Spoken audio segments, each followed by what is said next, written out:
Britton, I think if you're all right, I'm anxious for you to get started on all that you've prepared. I'll leave the poll open for now, and we'll close it whenever you're done.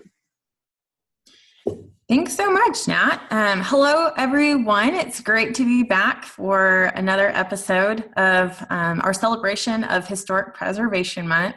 I have a special guest today. If you've been watching with us or been keeping up with the videos, I'm Britton Bostic. I'm the Downtown and Historic Planner, and I work in the building that you can see on your screen there in the background. But we are right next door to the Georgetown Public Library, and so today I'm super thrilled to have a special guest joining me. I'm a planner who works a lot with historic properties, but we have an actual historian with us. So Ann Evans is with the Georgetown Public Library and has a lot of professional experience with history, with history archives, with archival documents and records, and she knows a lot of really fun and really wonderful stories about Georgetown, so I've asked her to join me. Anne, did you have any comments you want to make as we get started? Just thank you for having me. I'm delighted. So I've known Anne for a little while. Like I said, she's a real historian, and I'm just a planner. But we thought it would be fun to team up together today to talk about railroads, something that's of interest to a lot of people and certainly to us. So if you haven't joined in yet, if this is your first time viewing one of our webinars, we are celebrating Preservation Month. The planning department works downtown, right next to the library, and we review development applications. We provide a lot of assistance to our community in development processes, but we also oversee a lot of the work in the historic districts through our kind of our certificate of appropriateness program, and we have a whole video on that linked in the historic.georgetown.org webpage. So this is me. I'm the Downtown and Historic Planner, and so I get to do a lot of work that focuses on our wonderful historic resources that we enjoy so much in Georgetown. If you're looking for more information online, you can check out our webpage, historic.georgetown.org. And if you'd like more information about the planning department, just head to planning.georgetown.org. You can find our contact information there, and also information about scheduling an appointment to see us. Maps.georgetown.org can also give you some fun information. And if you're looking for a public hearing agenda or want to know when City Council, Planning and Zoning, or Historic and Architectural Review Commissioner meeting, you can check out agendas.georgetown.org. Also, our housing coordinator is housed in the planning department, if you'll pardon my pun. And if you need more information on housing, including our home repair program, you can check out housing.georgetown.org. So if you need to contact me, give me a call. My direct line is 512-930-3581. I'd be glad to chat with you. And you're also welcome to email me. So the railroad came to town. This, perhaps more than almost any other event in Georgetown, had a significant impact on our structures. And so if you're not familiar with the Georgetown Railroad, I'll quickly try to set up where it is, and then I'll let Anne give you some fun stories and details about that. You might be familiar with Railroad Avenue in Georgetown. And if you can see, the second arrow from the top is where I'm pointing to what is now Railroad Avenue. It's called that because at one time that was the train track. And so when that track was removed, it became a city street. And it went from Round Rock, kind of along what we know as I-35 today. This is a photo from 1964, so you can see Interstate 35 being newly constructed at that time. But that kind of angled line that sort of curves into our downtown, that's where the train track came up and came straight into the west side of our downtown. I'm also pointing out the San Gabriel River as a reference point if you're not familiar with looking at Georgetown on a map. And then we have a second rail line, the Katy rail line, which we'll get into in a little bit. And you may have crossed that train track driving on Highway 29, or what we call locally University Avenue, or 15th Street has a pretty noticeable train track crossing there. And that rail line has been there for a long time. We've got some really cool photos that we want to show you as part of our presentation. So that's where the rail lines were, and that's where their remnants are today. So modern times, this is a modern map. Georgetown has grown a lot. And like I said, the rail line actually transitioned to Railroad Avenue. And then it's really hard to see that second rail line, but it's still in existence today. Although I haven't seen a train on it in a while. So here is a picture of the planning department right next to, just west of the Georgetown Public Library, where Anne is officed and does some really amazing work for our library. And so the rail line, the rail spur into our downtown, used to be right outside my building. And you can see in the picture on the left, that's from the 1916 Sanborn fire insurance map. We love those maps because they tell us a lot about what downtown looked like back at the turn of the century. We have maps from 1885 all the way up to 1916. There is a 1925 map that I'm trying to get a complete picture of. It's held over at UT, so I need to go on a little field trip, but really right outside my window is where a rail spur used to be. And that carried goods into our downtown on a spur that came up from Round Rock. So if you were not familiar with this, a lot of the parking lots that we have downtown now, right across from the library and some of the buildings, that used to be a bunch of rail lines. And downtown looked very different than it does today. We do have a photo. Anne provided this for me. Thank you so much, Anne. This is a picture of the west side of the square. We know it was after 1878, and it's got some buildings that you probably don't recognize. You can definitely see prominently a saloon. We did have quite a few saloons back in the day in downtown, not too dissimilar from today. But the buildings don't quite look familiar, and that's because those were all replaced after the railroad came to town.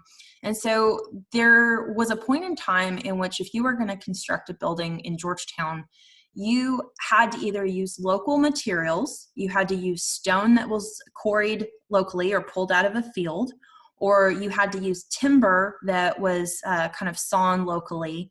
And a lot of that was really rough building material compared to what you could have in other cities that were closer to manufacturing centers or to kind of higher quality lumber mills. And so when the train came to town, it brought with it new and fancier and more refined building materials. And it caused a lot of the buildings that were there at the time. So you see this collection of buildings after 1878, but definitely before 1900, you see a lot of the buildings that had been there disappear, and newer buildings that were much more refined were built. So this Victorian time period that our square is known for, we have these really fancy ornaments. We have this beautiful pressed tin along the tops of the buildings. We have some really refined wood trim. We've got some really great stone that's used. We don't have a whole lot of brick. It's a lot of wood and a lot of stone, but a lot of those materials actually came on the train and were shipped from other places around the country. Before then, you had to haul things up from Houston via ox cart or horse-drawn wagon. As you can imagine, that was quite a trek to make with building materials. So before then, it was a lot of local materials. I do want to point out something that you can see in the background in this photo. Keep an eye on that church because you'll see it pop up a little later on. And that church is one of the things that we're able to use to help identify what this photo is of. And then also it kind of helps create a coherent timeline for the western part of downtown. Right below where I've got the red circle, you can see a building that looks like it's built kind of, everything's pretty well lined out. You can kind of see it all facing the same direction, or everything's at a 90-degree angle. And then right in the middle, we have this building that's at a weird angle. Why is it at a weird angle? Well, the rail line came in at kind of a weird angle, and some buildings were built around that. So just to give you another frame of reference, here's the east side of the square. This is after 1884. You can see another saloon, pretty prominent there, the second building from the right. That building is still there today. It's the Georgetown Winery. And if you step back from the sidewalk and have a look at the building, you can see that same triangular shape at the top. So it's kind of exciting that that is one of the oldest buildings on the square. So Anne, we have some brothers that are part of our story and part of the railroad. Do you want to talk about who the Snyders were? Yes, I would. And actually, if you go back one photo, you can see also in that the Schaefer Saddle rebuilding. Oh, fun. Which is now Mikey V's, which is still one of the oldest buildings on the square. And it kind of ties into the Snyder brothers, which why would on earth in the 1870s and 1880s would you need a saddlery that you could literally ride your horse into? The doors are wide enough to ride your horse into it on the downtown square. And that's kind of the same reason there were more blacksmiths than there were doctors in Georgetown at the time, which ties into the Snyder brothers.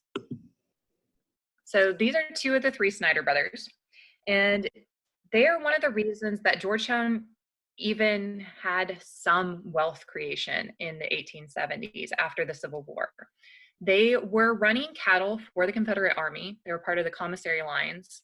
And at the end of the war, they're left with this herd of Confederate cattle. And they know that the Union Army is likely going to seize it. So in their exact words, they started slapping the Snyder brand on all of the cattle.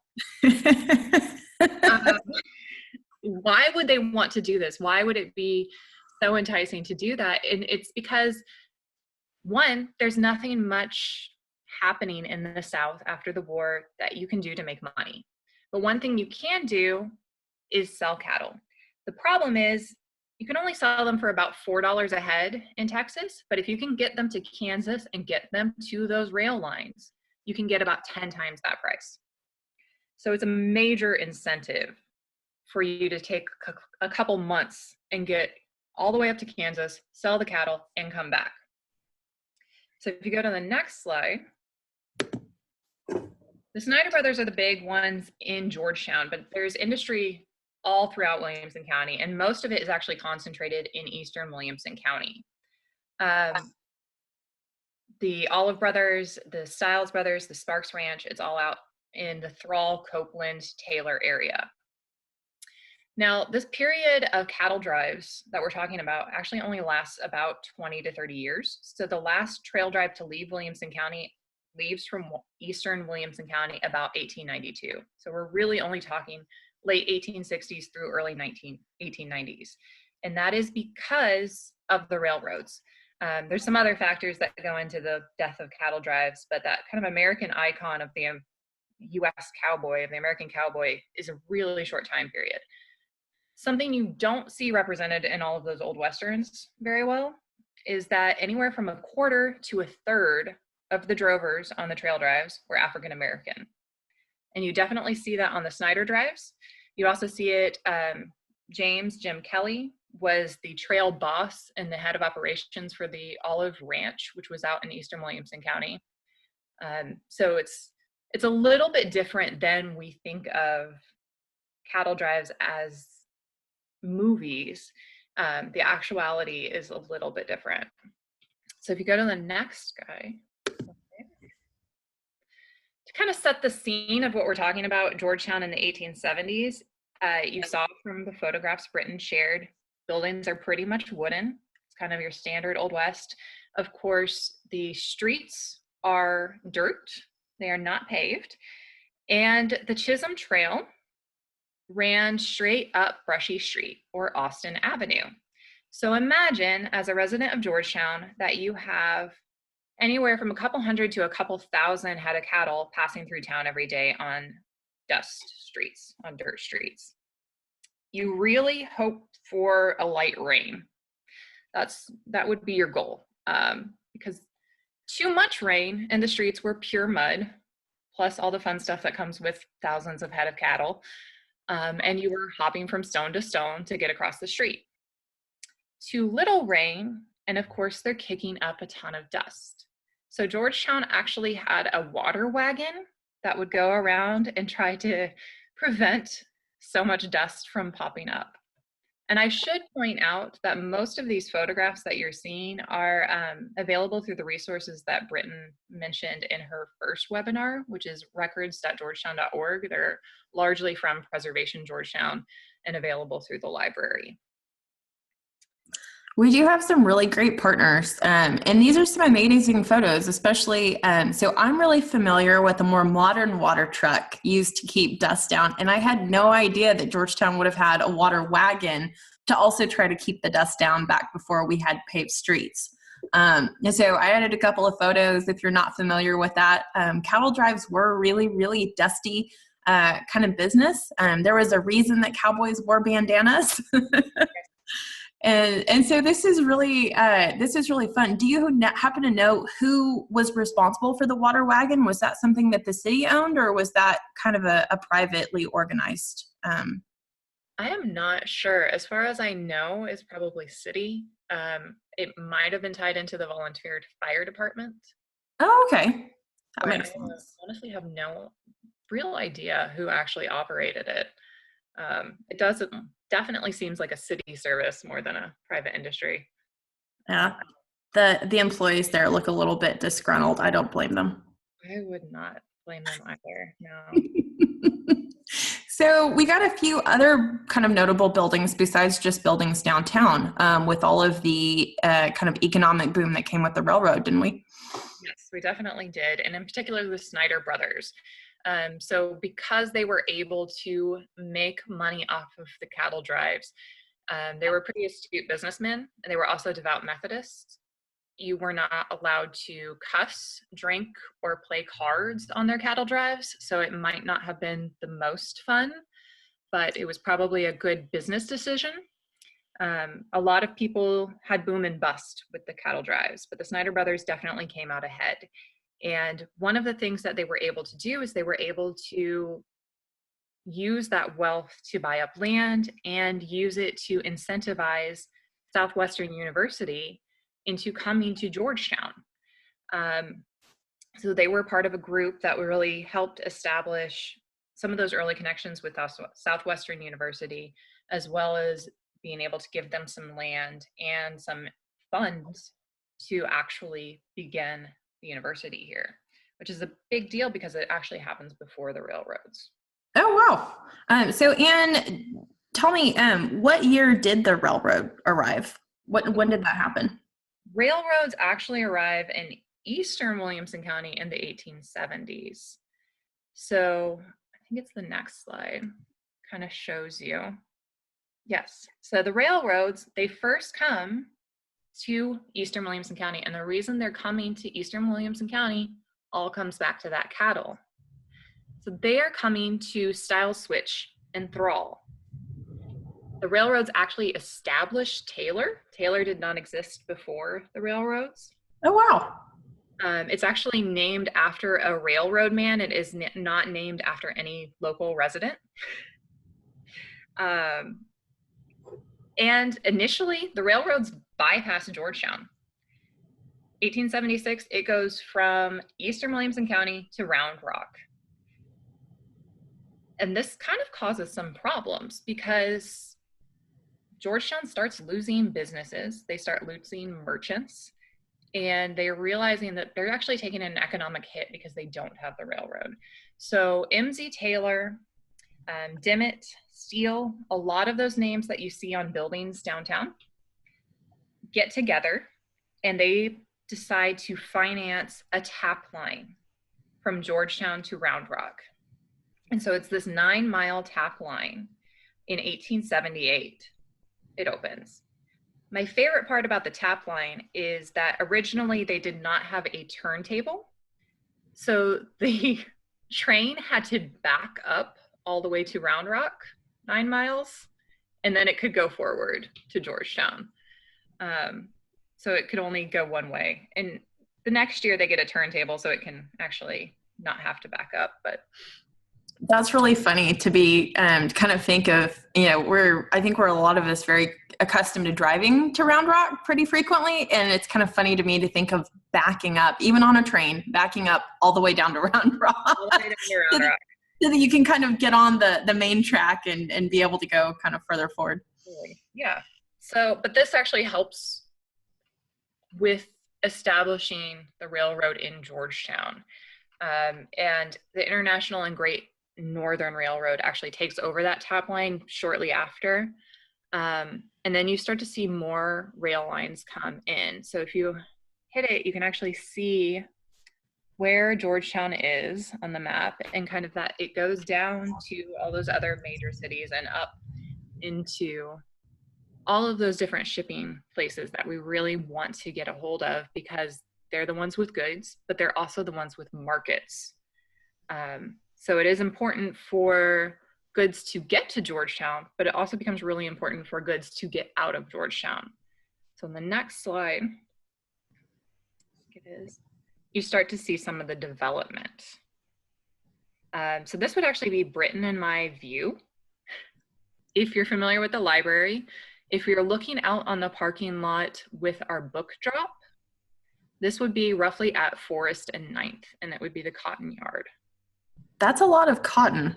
That's a lot of cotton. It's actually not that much cotton for a cotton yard in Williamson County at the time. So Georgetown was doing okay, but there were other cities in Williamson County at the time. I think Taylor might be an example that were more prosperous, maybe because of their location, maybe because of how the railroad had happened. And you can kind of see the difference in downtown Georgetown's buildings versus downtown Taylor's buildings. Taylor generally has larger buildings in their downtown, and they kind of represent that really great economic prosperity that was happening in the 1870s, 1880s, 1890s.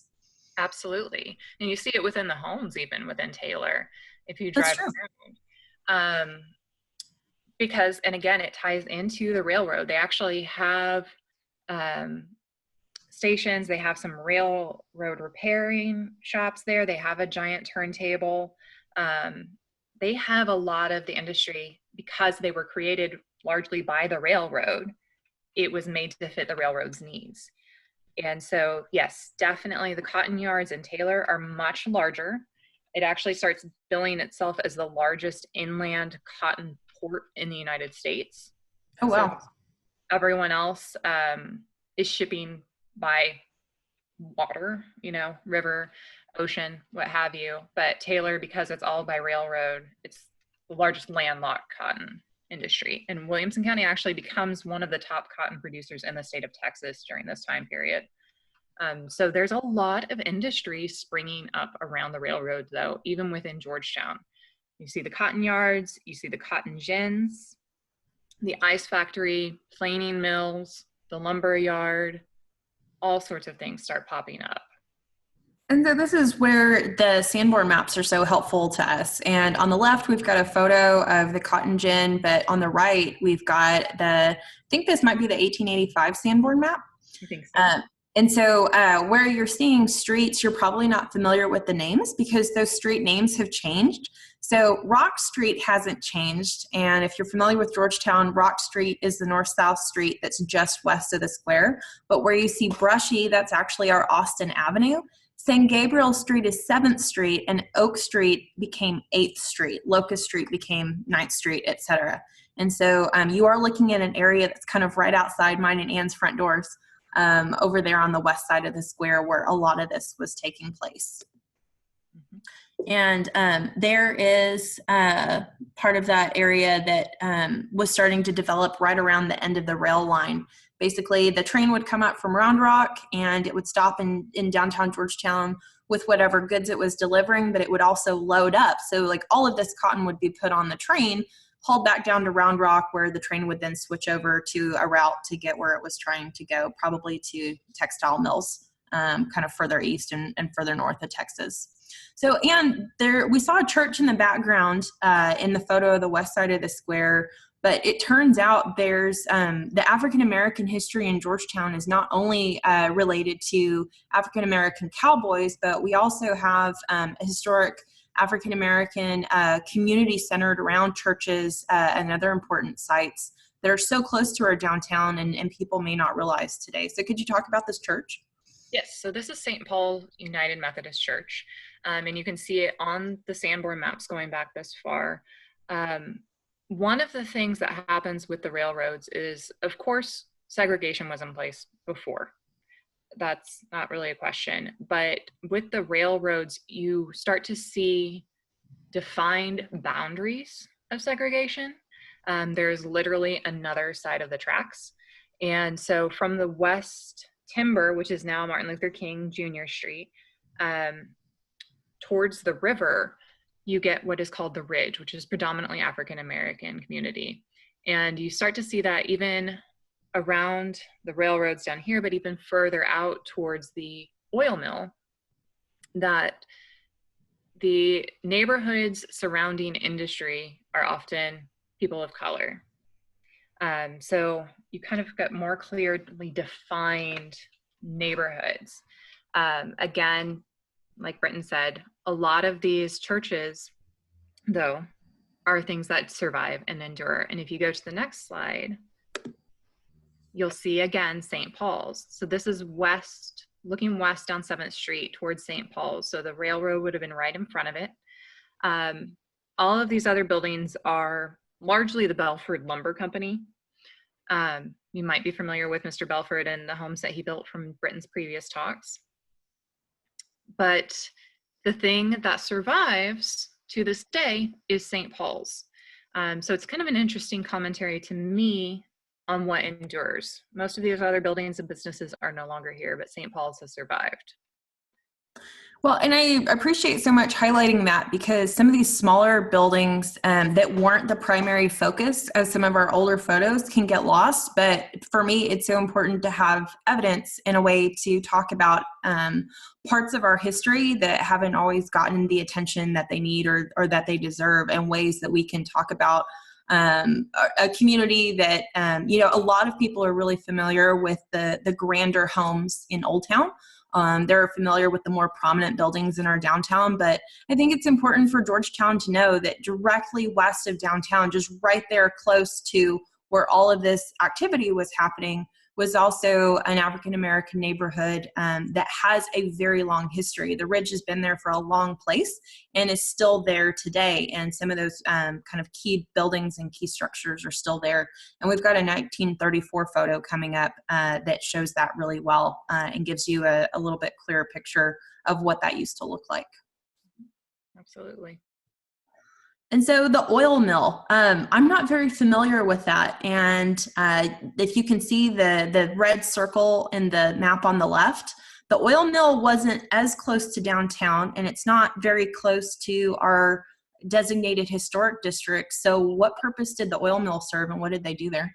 So the oil mill is predominantly cottonseed oil. It's cotton gin / cottonseed oil manufacturing. Cottonseed oil can be used for a couple of different things. Predominantly during World War II, they were manufacturing gun cotton for the armed forces. Oh, wow. So this is, like Britton said, it's further from downtown, although it's still a major part of our history, and it ties directly into the railroad, because you can see the International and Great Northern Railroad, which you might be more familiar with it as the MOPAC now, comes right into the cotton mill. And the reason it's coming straight into the oil mill is because it's purely tied into that mobility of goods. So it is making a trip out towards, this is more along Railroad Avenue towards Leander. So it's making a trip specifically out there to collect the goods from the oil mill and then take them on to other cities. And I'm hoping that y'all can see this from home. These Sanborn maps in Georgetown, sometimes I get a little frustrated because they lack a lot of detail that some other cities have, but then sometimes we get really great detail. And so we can see notes showing where the square bell presses were located. We can see where an engine was, where a sand screen was. We can see the switch from the IG&N Railroad noted on there. We can see funny notation. So you have to remember, these were fire insurance maps, and they were produced in order to give an assessment of what is kind of the flammability of your town. Because at the time, we didn't have electricity. Everything was lit by a lamp or a candle, and so there was a pretty high fire risk for all these wood buildings. And so you can see to note night and Sunday watchmen when not running. So like, what an interesting detail from the past to have. And if you have never seen a photo of this, Anne, thanks so much for sharing this photo. This place was huge. I mean, I was really shocked to see this. And it's in existence really for about 60 years before it goes out of business. So it's the mid 20th century before this disappears from Georgetown's, industry. but it's was enormous, and it was a big part of the Georgetown history. And again, it kind of ties into the area around the oil mill was predominantly African American and Mexican American neighborhoods. So it kind of ties into, again, that segregation that you see. So it's another important little facet of our history.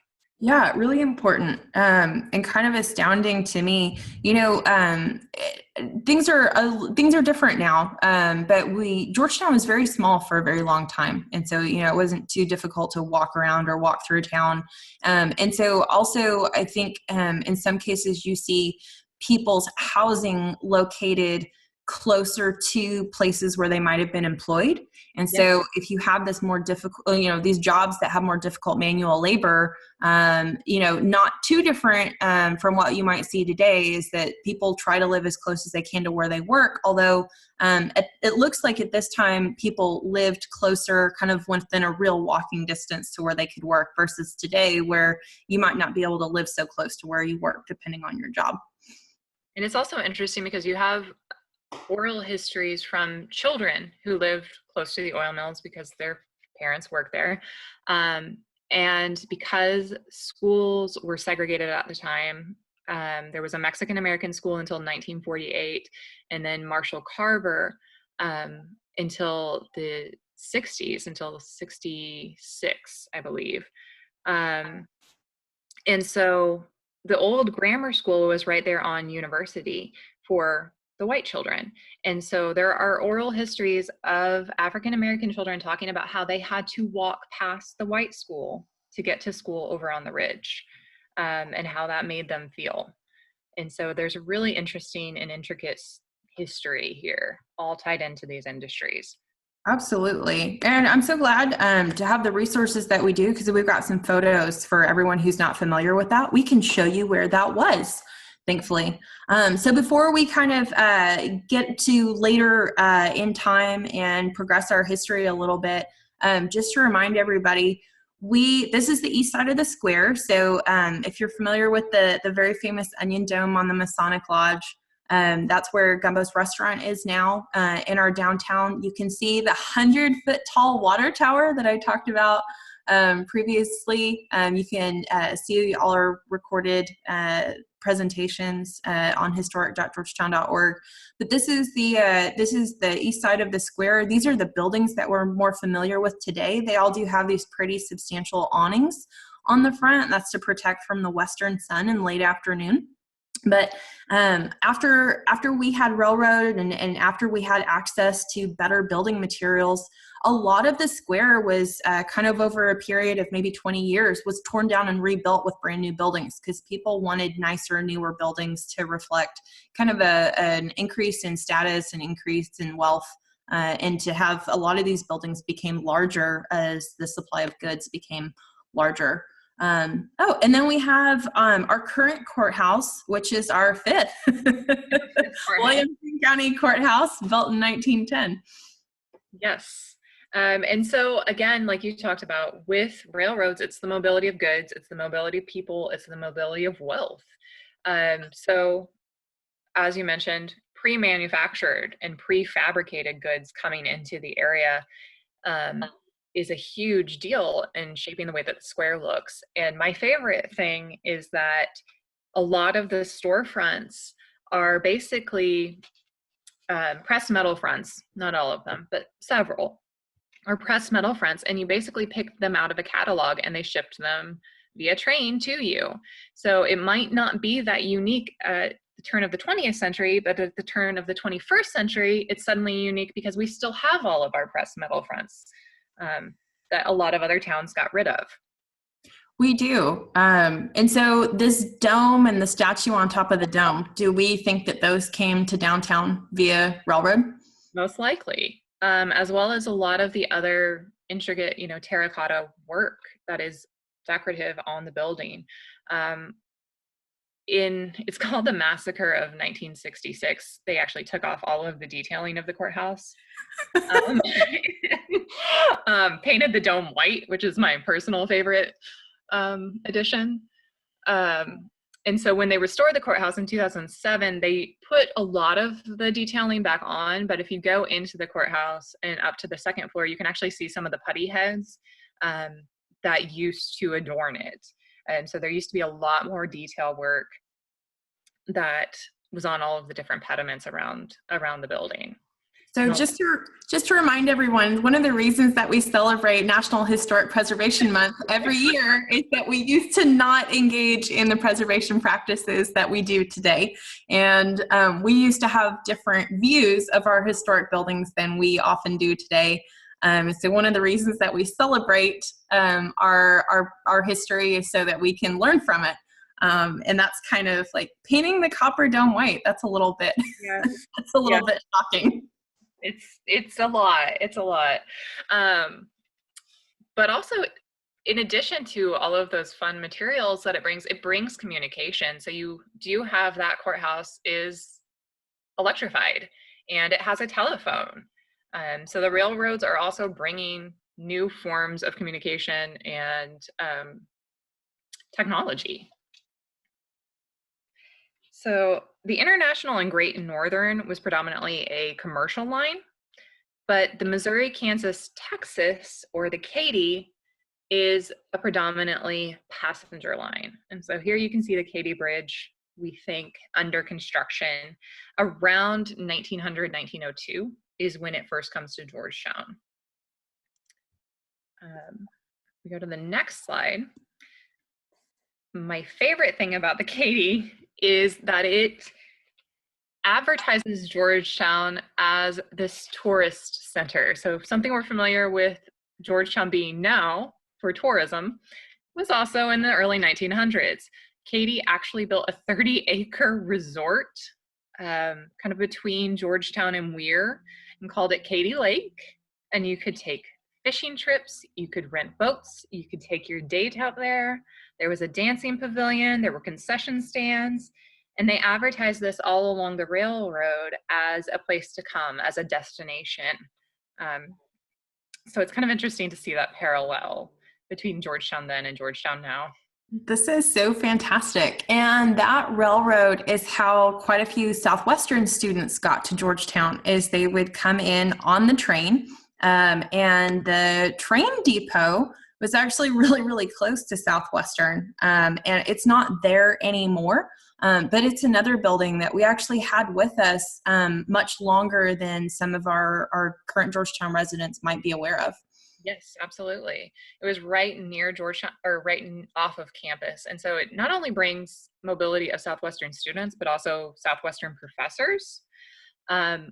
It brings also mobility for people to have date nights. And so some of my favorite accounts of the Katy are couples in 1918, 1919 that would take the 5 o'clock train from Georgetown to Austin. It took about 40 minutes. So it was really less time than now, probably. That's true.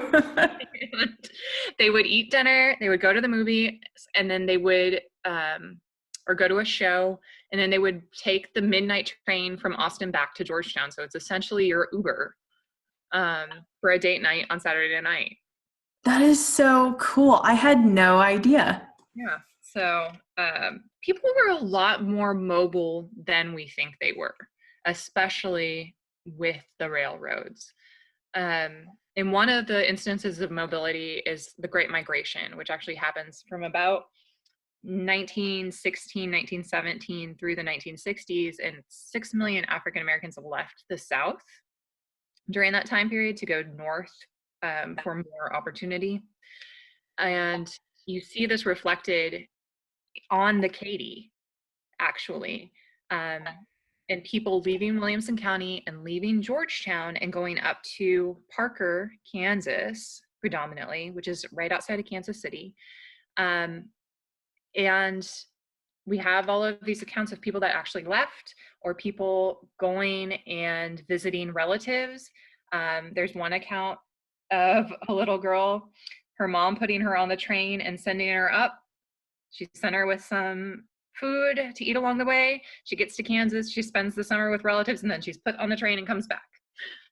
Oh, wow. That's really exciting. And we can see on the map, we've got Georgetown circled kind of in the middle of the bottom red circle, and then we've got Kansas City, but you can see Parker spelled out toward the bottom of that red circle. So that's not a small journey, and it looks like there are a lot of stops along the way. So it wouldn't be kind of a straight run of the train. You would be stopping at all those different stops through Texas, Oklahoma, and Kansas to get all the way up there, right? Yes, you would. That's and no air conditioning. Just to remind everybody, this was back before Texas had air conditioning, and so hopefully you had a fan with you also, Yes. or were able to sit near a window, roll down. Yes, and some of the early train cars were actually open air train cars where they wouldn't have sides. It was just benches bolted to the bed of a train car.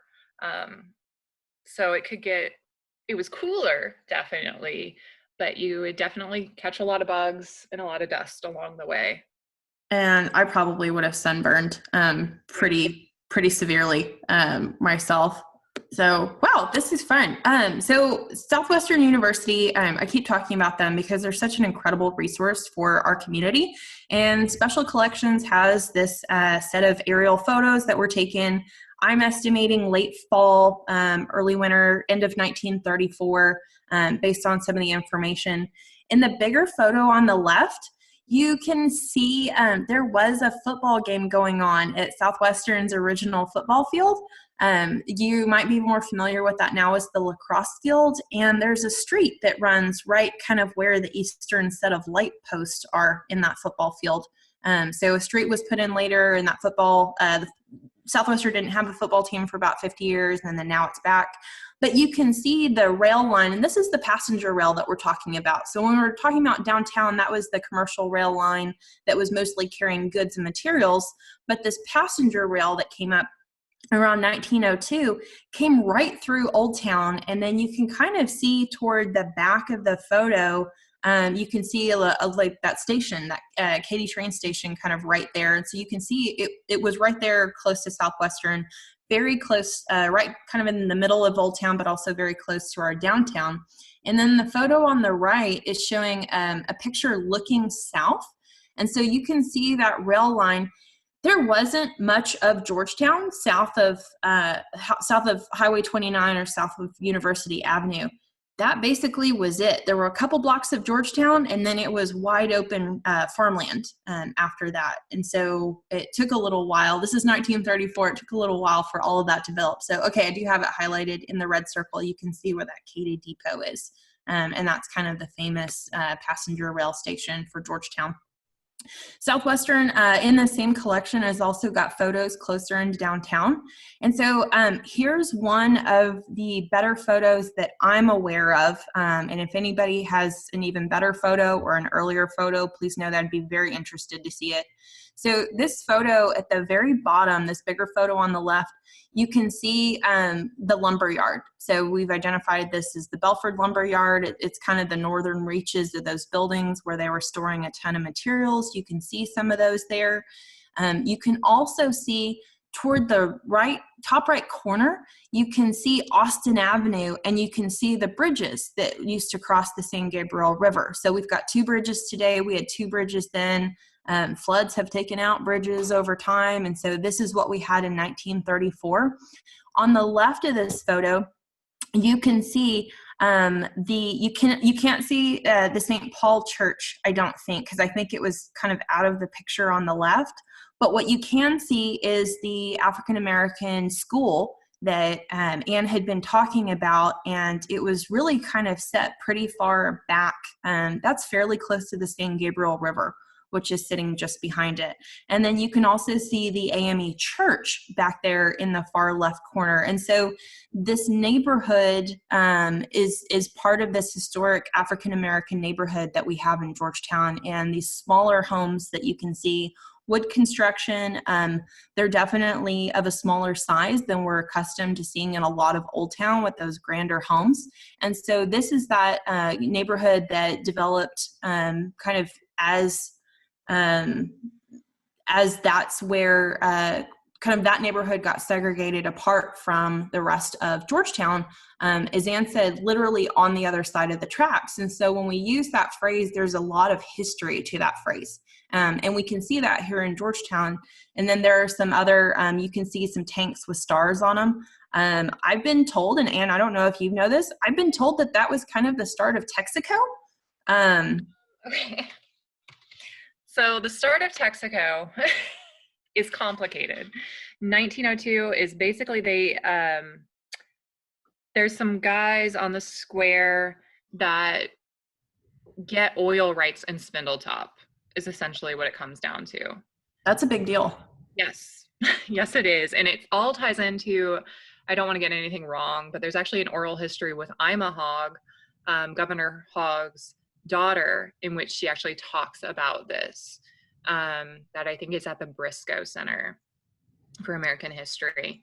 And so she talks about there was a syndicate, and so some of the oil money from Spindletop is actually coming into Georgetown and funneling into Georgetown. And the company that forms here is eventually what starts Texaco. So, and all of this again is happening on this kind of western part of downtown, a part of downtown today in which we don't have the buildings developed that we do on the square, because this was an area of industry, an area in which a lot of the buildings haven't survived, and in which also a lot of the neighborhood has not survived time. The school is no longer there, and if you're kind of familiar with the northwestern part of our downtown, that's where you see a lot of county property and county buildings now, instead of those neighborhoods having been retained. And so that's another reason why historic preservation can be so important. It's not only to retain our historic structures, but it's also to retain our stories. And to be able to tell stories that sometimes don't get highlighted and don't get told at the level at which they deserve. And so on the right, we've got a photo too, kind of looking straight down. This one's a little bit blurry, so it's a little harder to read, but on the far left of that photo, we've got the Williamson County Courthouse, and if you go to the bottom in the center there, you can see where that rail track had kind of splayed out with all those little spurs to get to different buildings, and that's where Belford's lumber yard was. Charles Belford, really notable in Georgetown's building history, and then I didn't realize his lumber yard was so big until I really started looking at the Sanborn Maps, and then was able to see that wasn't all his. There are some other buildings that belong to other businessmen, but that was the west side of our downtown, and kind of where Ann and I both get to office today. So when did the Katy Depot kind of disappear? From the Southwestern Yearbook, we've got this wonderful photo from 1958. So if you haven't seen my previous presentation, Southwestern keeps their yearbooks in an online archive, which is about the coolest thing I've ever seen. So you can just Google Southwestern University yearbook archive, and you'll get a link to it. That'll be pretty easy. But you can see as late as 1958, we've still got the depot kind of back there on the left page, kind of toward the back right corner, and we still had the railroad operating through there next to Southwestern. And then in the 1964 aerial photo, this is when you can see this is kind of the end of the rail spur in downtown Georgetown. You can see there's a lot of redevelopment on the west side of the square where some of those former lumberyard buildings had gone away. Interesting in this photo too, you can see that Georgetown finally has paved streets, yay, but not everywhere. And so, what I'm seeing in this photo is that on the west side of Georgetown, and indeed in this historically African-American neighborhood, they hadn't paved the streets yet, and these are still dirt streets. Yes, and you also see that a little bit earlier in San Jose, which is on the south side of University, which was the predominantly Mexican-American neighborhood. They hadn't paved the streets into the 1940s and 50s, and there's no water lines. They actually still had a central water pump for the neighborhood. And so it's really, Georgetown is so big today, I think it's really easy to forget that back in the 1960s, even by 1964, Georgetown was still pretty small. And we still did have some areas of town that had dirt roads. And then this is about the time that you start to see the rail line disappear from downtown. This is about the time that the water tower, the 100-foot water tower comes down. We start building other water towers, and we start changing our city's infrastructure over to kind of more modern things that we're familiar with. And so a few notes on our Old Town Historic District and why we have so many styles in our downtown. So hopefully some of what Ann and I have talked about helps illustrate the history of how Georgetown developed. This photo from around 1885 is possibly my favorite photo of Georgetown.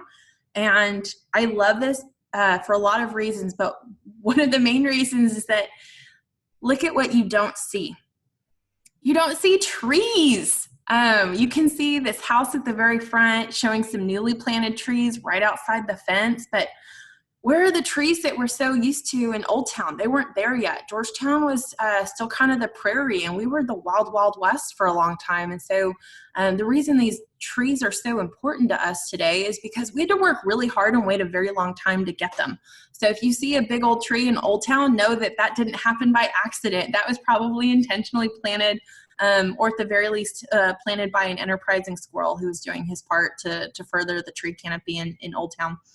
But we started out with a very small town, and we started out, and we've seen this in the maps, with a community that had very different areas and types of building.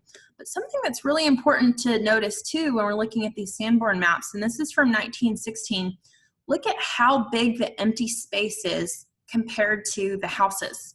And look at how much room there is on all of these blocks. And so when people were subdividing land early on, and the Snyder brothers, they actually acquired quite a bit of land from the Glasscock family, the family that founded Georgetown, or at least Georgetown is named after. And the Snyder brothers bought a whole bunch of land, and they created their own section. Southwestern was part of that. I have some cool records on that, including they may or may not have been selling land before they technically owned it. These guys were hustlers, y'all. Very, very, very enterprising set of brothers there. But as they did this, and as we added land to the actual city of Georgetown and Georgetown expanded, a lot of these properties had these really big yards because maybe people kept animals right there near their house, or maybe they just needed a lot of space, or it was common to have a lot of space. And so in 1916 we can see some of these houses are closer together and on smaller lots, and then some houses are on really big lots that are even half a block large or had a whole block to themselves.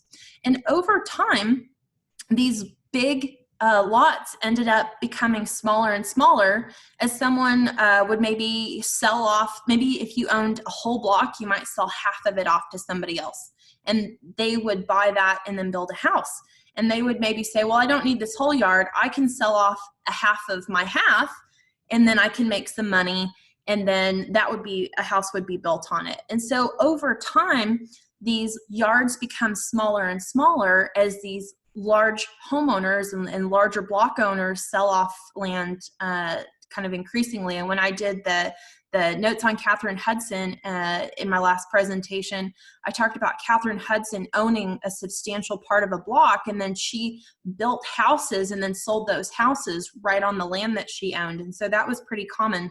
And because this happened over several decades, we end up getting a lot of different styles of house over time as styles of house changed in popularity, as construction materials and methods changed over. And so our very, very early houses in Georgetown and the really old houses that we've been able to keep with us are of a much more simple style from the 1870s and early 1880s than what we were getting at the turn of the 20th century, when the railroads had like really come full force, and we were able to get those beautiful building materials.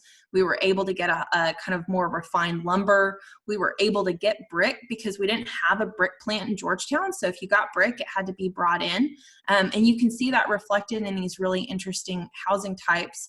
And then also there were a lot of catalogs that circulated with house plans, and so you had more designs available to you. And so we go from kind of vernacular Texas, kind of, central Texas style that was probably mostly wood, sometimes stone, very simple. You got to the more elaborate Victorian homes, and then you got into the craftsman style homes. And then you started going into a style right after World War II that we often call minimal traditional. And minimal traditional is just a scaled down version of these larger homes, because at that time, people's finances were not quite as secure. Maybe they were a young couple looking to start a family, and they couldn't afford a whole lot. And so we see in 1934, here's a great picture of what Georgetown looked like. And this is most of Georgetown in 1934. And we can see there's, especially in the lower left of the photo on the left, you can see there's a lot of space for houses to be built. And indeed, those houses did get built and the trees got planted. And so that really changed the look of what we have today. And on our historic resource survey map, you have a dot for every identified historic home. And this is just part of our old town. So you can see that they've gotten much more dense over time. And every time a new structure was built to fill in a vacant area, it was built usually in the style of that time. And so sometimes that's a really kind of magnificent, very ornamental, very kind of elaborate architectural character.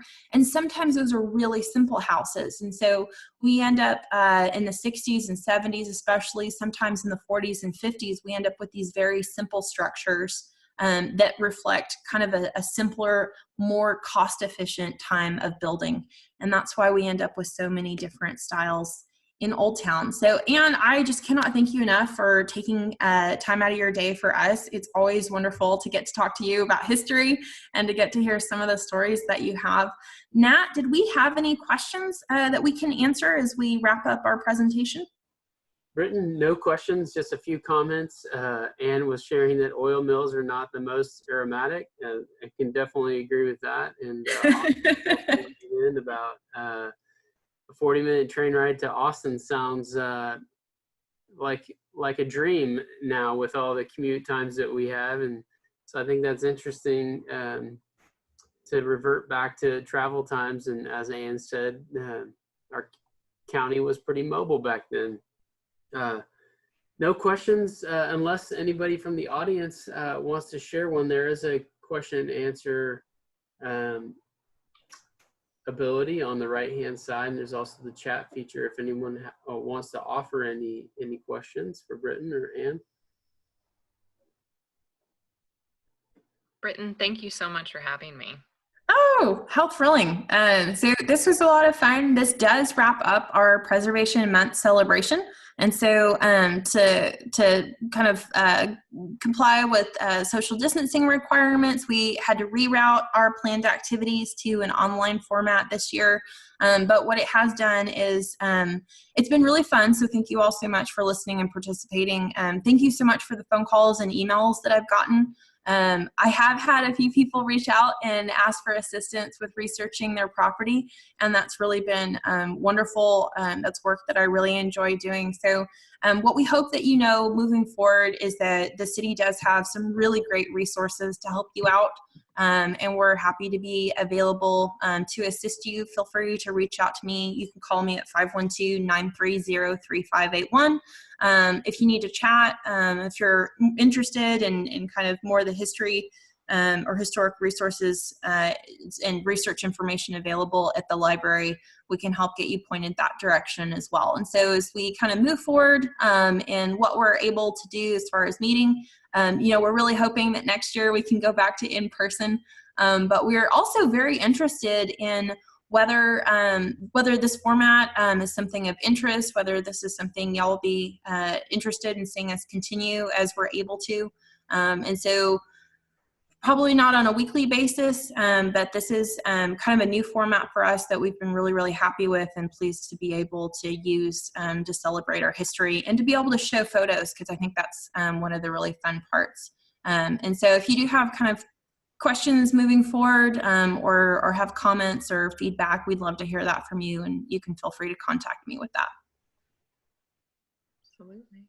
Thanks, Britton, for those remarks, and also for the people who participated in the poll. It looks like some of you had participated in the past and also interested in participating in the future. So as Britton said, we look forward to sharing some more information with you all. Want to remind those out there that the Historic and Architectural Review Commission does serve an important function for the city of Georgetown, and they do meet twice a month. And so our next meeting will be this Thursday. So we encourage you to stay engaged with that process as well. And we will be placing this webinar on the web at historic.georgetown.org if you want to pull it down and watch it again. Thank you very much, Britton and Ann, for your service to the community and for sharing your passion with us today. My pleasure. Yes.